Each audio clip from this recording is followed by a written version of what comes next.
1453년 한양 도성의 밤 공기는 유난히 차가웠습니다. 하지만 그 정적 아래에서는 조선 왕조를 뿌리째 뒤흔들 잔혹한 계획이 소리 없이 움트고 있었죠. 어린 조카의 왕위를 노리는 숙부와 자신의 자리를 지켜야만 했던 12살 어린 임금의 비극적인 운명은 이미 피할 수 없는 궤도에 올라 있었습니다. 우리는 흔히 세조를 강력한 왕권을 세운 결단력 있는 군주로 기억합니다. 하지만 그 왕권의 대가는 혈육의 피와 눈물로 얼룩진 것이었습니다. 과연 무엇이 수양대군을 그토록 무정한 선택으로 이끌었을까요? 그리고 어린 왕 단종은 그 거대한 권력의 소용돌이 속에서 무엇을 보았을까요? 권력은 피보다 진하다는 잔혹한 진리를 증명하듯 숙부는 조카의 숨통을 조여오기 시작했습니다. 이 순간 수양대군은 알지 못했습니다. 자신이 내딛는 이 한 걸음이 훗날 수많은 충신들의 목숨을 앗아가고 자신 역시 평생을 죄책감과 악몽에 시달리게 할 불씨가 될 것임을 말입니다. 지금부터 조선 역사상 가장 비극적인 기록, 단종과 세조의 이야기를 시작해 보겠습니다. 1452년 5월 조선의 5대 임금 문종이 39살의 젊은 나이로 승하했습니다. 문종은 자신의 죽음을 예견한 듯 영의정 황보인과 좌의정 김종서에게 어린 세자를 간곡히 부탁했습니다. 나의 아들을 잘 보필해 주시오. 문종의 마지막 유언은 김종서의 어깨에 무거운 짐으로 남았습니다. 김종서는 호랑이라 불릴 만큼 기계가 넘치는 장군이자 노련한 정치가였습니다. 김종서는 문종의 유지를 받들어 12살의 어린 단종을 보필하며 권력의 중심에 섰습니다. 하지만 도성 한복판에는 이 상황을 날카로운 눈빛으로 지켜보는 이가 있었습니다. 바로 세종의 둘째 아들이자 문종의 동생인 수양대군이었습니다. 수양대군은 어릴 적부터 통솔력이 뛰어났고 무예와 학식에 모두 능했습니다. 수양대군은 스스로 생각했습니다. 어찌하여 이 나라의 권력이 왕이 아닌 신하들의 손에 휘둘리고 있는가? 수양대군에게 김종서와 황보이는 왕권을 위협하는 거대한 장벽과도 같았죠. 수양대군은 자신의 야망을 숨기지 않았습니다. 수양대군은 집 근처에 무사들을 모으고 한명회, 권람 같은 책사들과 매일같이 머리를 맞댔습니다. 수양대군은 불안했습니다. 김종서의 세력이 더 커지기 전에 손을 쓰지 않으면 자신을 포함한 종친들의 입지는 사라질 것이라 믿었습니다. 수양대군은 한명회에게 물었습니다. 김종서의 기세가 하늘을 찌르는구나. 저 호랑이를 잡을 방도가 있겠는가? 한명회는 차가운 미소를 지으며 대답했습니다. 먼저 머리를 치면 몸통은 저절로 쓰러지는 법입니다. 기회를 기다리소서. 수양대군은 결심을 굳히고 김종서의 집을 방문하기로 했습니다. 거사를 앞두고 상대의 동태를 살피기 위함이었습니다. 수양대군은 김종서 앞에 앉아 찻잔을 만지며 나지막이 말했습니다. 대감, 요즘 전하를 보필하시느라 노고가 많으십니다. 소생이 도울 일은 없겠습니까? 김종서는 수양대군의 눈을 똑바로 쳐다보며 대답했습니다. 대군, 신은 오직 전하의 안위만을 생각할 뿐입니다. 대군께서는 그저 종친의 도리를 다하시면 됩니다. 김종서의 거절은 단호했습니다. 수양대군은 김종서가 자신의 앞길을 막는 가장 큰 돌덩이임을 다시 한번 확인했습니다. 수양대군은 분노했습니다. 왕실의 어른인 자신을 한낱 신하가 가르치려 든다는 사실을 견딜 수 없었죠. 수양대군은 집으로 돌아와 무사들에게 명령했습니다. 철퇴를 준비하라. 오늘 밤 조선의 역사를 다시 쓸 것이다. 1453년 10월의 어느 밤 수양대군은 직접 김종서의 집으로 향했습니다. 이것이 바로 피해 숙청, 계유정난의 시작이었습니다. 1453년 10월 10일 밤 한양의 공기는 얼어붙을 듯 차가웠습니다. 수양대군은 가마를 타고 김종서의 집 대문 앞에 섰습니다. 수양대군의 품 안에는 거사를 위한 비장의 무기가 숨겨져 있었죠. 수양대군은 대문을 두드리며 김종서를 불러냈습니다. 야심한 시각에 갑작스러운 대군의 방문에 김종서는 의아해하며 밖으로 나왔습니다. 수양대군은 김종서에게 서신 하나를 건네며 말했습니다. 대감, 긴히 드릴 말씀이 있어 찾아왔소. 이 서신을 읽어보시죠. 김종서가 달빛 아래서 서신을 읽기 위해 고개를 숙인 그 찰나 수양대군의 뒤에 서 있던 종이문이 품고 있던 철퇴를 꺼내 김종서의 머리를 내리쳤습니다. 둔탁한 소리와 함께 조선의 호랑이라 불리던 김종서가 힘없이 쓰러졌습니다. 수양대군은 쓰러진 김종서를 내려다보며 차갑게 내뱉었습니다. 너의 오만이 결국 너를 죽였구나. 김종서의 아들 김승규가 아버지를 감싸 안으며 저항했지만 수양대군의 무사들은 차비가 없었습니다. 그 시각 한명회는 살생부를 작성하여 대궐로 입궐하는 대신들을 기다리고 있었습니다. 한명회가 지목하는 사람마다 수양대군의 무사들이 달려들어 목숨을 앗아갔습니다. 황보인, 조극관, 이양 등 문종의 고명을 받았던 충신들이 하룻밤 사이에 모두 차가운 시신이 되었습니다. 대궐 안은 비명과 신음으로 가득 찼습니다. 어린 단종은 이 소동을 보고 침소에서 몸을 떨었습니다. 수양대군이 피 묻은 칼을 든 채 단종 앞에 나타났습니다. 단종은 공포에 질린 눈으로 숙부를 바라보았습니다. 수양대군이 무릎을 꿇고 말했습니다. 전하, 간신 김종서가 반역을 꾀하여 소신이 이를 척결했나이다. 이제 안심하십시오. 단종은 아무 말도 할 수 없었습니다. 눈앞의 숙부가 김종서보다 더 무서운 존재임을 본능적으로 느꼈기 때문입니다. 단종은 눈물을 흘리며 고개를 끄덕였습니다. 숙부의 뜻대로 하시오. 나는 오직 숙부만 믿겠소. 단종의 대답은 살기 위한 처절한 몸부림이었습니다. 수양대군은 이 사건을 통해 조정의 전권을 장악했습니다. 수양대군은 스스로 영의정부사가 되어 인사권과 군사권을 모두 손에 넣었습니다. 이제 단종은 허울뿐인 왕이 되었고 실질적인 조선의 통치자는 수양대군이 되었습니다. 하지만 수양대군은 만족하지 않았습니다.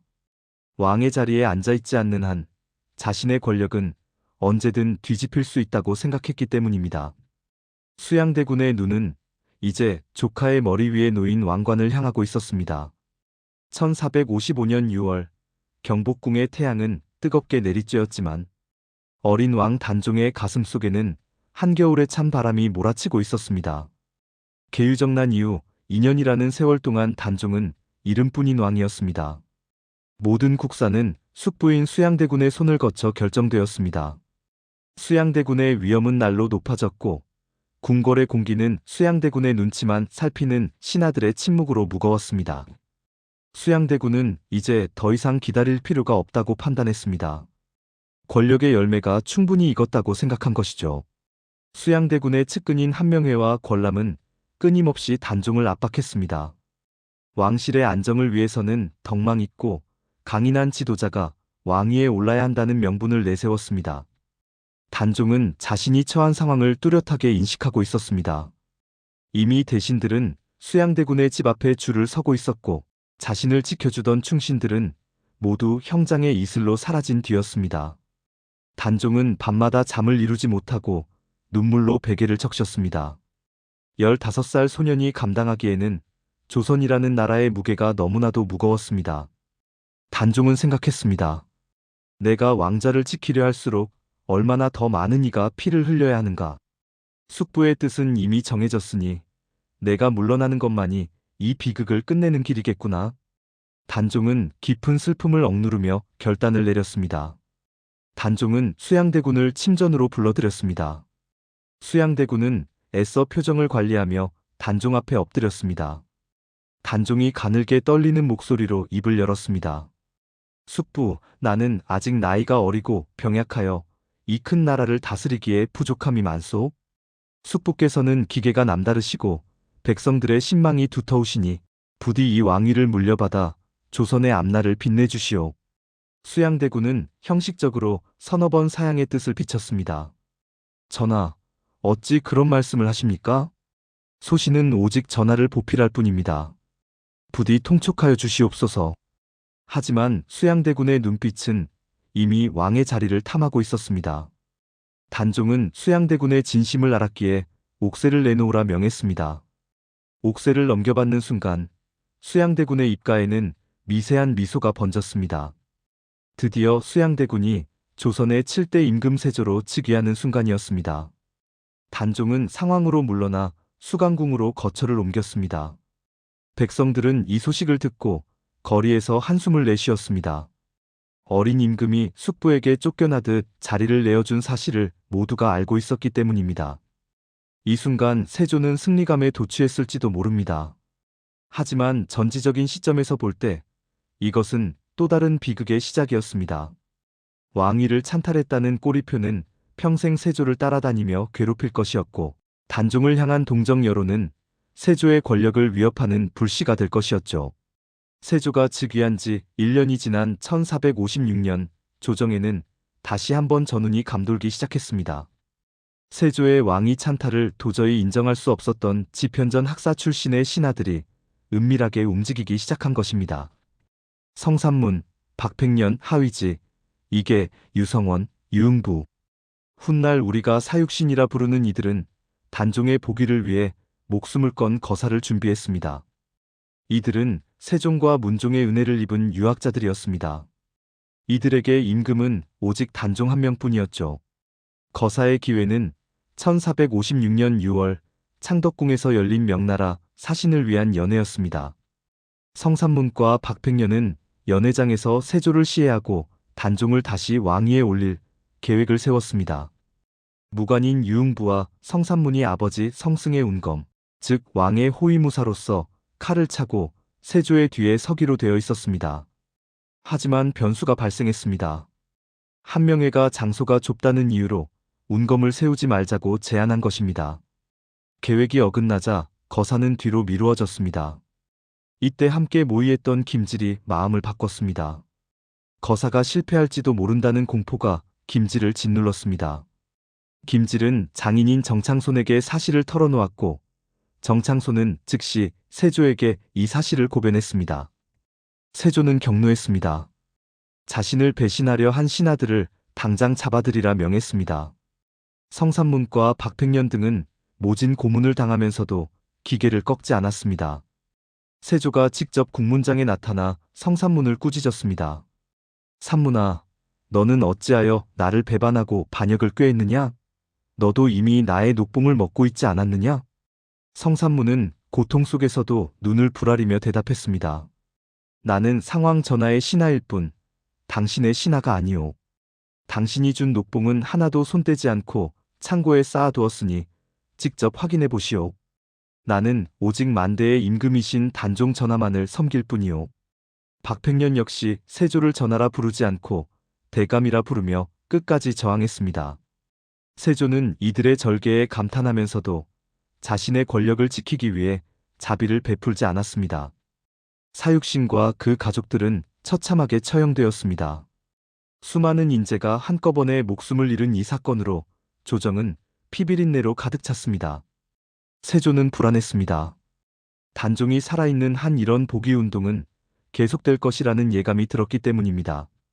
결국 세조는 단종을 상황에서 노상군으로 강등시키고 한양에서 멀리 떨어진 강원도 영월로 유배 보낼 것을 명령했습니다. 이것은 사실상의 사형 선고나 다름없었습니다. 1457년 6월 단종은 정든 한양을 떠나 유배길에 올랐습니다. 17살 소년에게 영월로 가는 500리 길은 멀고도 험난했습니다. 단종을 호송하던 군사들조차 어린 임금의 처량한 신세를 보며 고개를 돌려 눈물을 훔쳤습니다. 단종이 도착한 곳은 영월의 청령포였습니다. 청령포는 삼면이 깊은 강물로 둘러싸여 있고 뒷면은 험준한 절벽으로 막혀 있어 배가 없으면 나갈 수 없는 육지 속의 섬과 같은 곳이었습니다. 단종은 이곳에서 작은 초가집을 짓고 생활했습니다. 단종은 매일같이 절벽 위 노산대에 올라 한양 쪽을 바라보며 눈물을 흘렸습니다. 한양에 두고 온 정순왕후에 대한 그리움과 한때 왕이었던 자신의 처지에 대한 비애가 파도처럼 밀려왔습니다. 단종은 노산대에서 돌을 쌓으며 마음을 달랬습니다. 그 돌탑 하나하나에는 단종의 서러움과 외로움이 층층이 쌓여갔습니다. 단종은 생각했습니다. 내가 무엇을 잘못했기에 이 깊은 산속에 갇혀야 하는가? 나는 오직 선왕들의 유지를 받들려 했을 뿐인데 권력이란 이토록 무정한 것인가?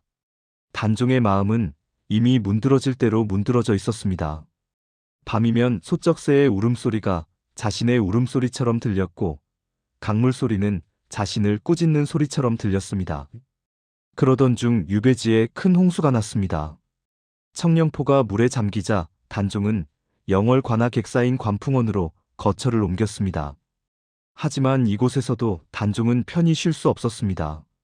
단종의 숙부인 금성대군이 경상도 순흥에서 다시 한번 단종 복위 운동을 꾀하다가 발각되었기 때문입니다. 이 소식은 세조를 완전히 폭발하게 만들었습니다. 세조는 더 이상 단종을 살려둘 수 없다고 확신했습니다. 세조의 신복들은 매일같이 세조를 부추겼습니다. 전하, 노산군이 살아있는 한반역의 무리는 계속 생겨날 것입니다. 대업을 위해 결단을 내리셔야 합니다. 세조는 고뇌에 빠졌습니다. 아무리 권력이 소중해도 조카의 목숨까지 거두는 것은 도리가 아니라고 생각했을지도 모릅니다. 하지만 세조는 결국 인간으로서의 도리보다 왕으로서의 권력을 선택했습니다. 1457년 10월 세조는 단종에게 사약을 내릴 것을 명했습니다. 한양에서 영월까지 죽음의 전령이 쉼없이 달려가기 시작했습니다. 1457년 10월 24일 영월 관풍원의 마당에 찬바람이 일었습니다. 세조가 보낸 금부도사 왕방연이 사약을 들고 단종 앞에 나타났습니다. 왕방연은 단종 앞에 무릎을 꿇고 차마 고개를 들지 못했습니다. 한때 모셨던 임금에게 죽음을 전달해야 하는 신하의 고통은 이루 말할 수 없었습니다. 단종은 덤덤하게 죽음을 맞이할 준비를 했습니다. 단종은 자신을 위해 눈물을 흘리는 왕방연을 오히려 위로하며 말했습니다. 그대의 잘못이 아니니 너무 괴로워하지 마시오. 이것이 나의 운명인 모양이오. 공식적인 기록에는 단종이 사약을 받고 승하했다고 되어 있으나 민간에서는 단종이 스스로 목을 메어 생을 마감했다거나 세조가 보낸 자객에 의해 살해당했다는 이야기가 전해집니다. 어떠한 방식이었든 조선의 6대 임금이었던 단종은 17살이라는 꽃다운 나이에 비극적으로 생을 마감했습니다. 단종이 승하하자 영월의 산천초목도 슬퍼하는 듯 했습니다. 단종의 시신은 거두어주는 이 없이 강물에 버려졌습니다. 세조의 보복이 두려워 아무도 단종의 시신을 만지지 못했기 때문입니다. 하지만 영월의 아전이었던 어뭉도는 달랐습니다. 어뭉도는 밤을 틈타 단종의 시신을 거두어 자신의 가족 묘역이 있는 산에 몰래 매장했습니다. 어뭉도는 죽음을 무릅쓰고 충절을 지킨 것이었습니다. 단종의 죽음 이후 세조는 비로소 절대 권력을 손에 넣었습니다. 세조는 수많은 법전을 정비하고 국방을 튼튼히 하며 조선의 기틀을 다졌습니다. 하지만 세조의 남은 생애는 평탄하지 않았습니다. 세조는 평생 피부병에 시달렸으며 꿈속에서 단종의 어머니인 현덕왕후가 나타나 침을 뱉는 악몽을 꾸었다고 전해집니다. 또한 세조의 아들들이 일찍 죽는 비극을 겪기도 했습니다. 사람들은 이것이 어린 조카를 죽인 세조에 대한 하늘의 벌이라고 수군거렸습니다. 전지적 시점에서 보면 단종의 육체는 사라졌지만 그의 정신은 사라지지 않았습니다.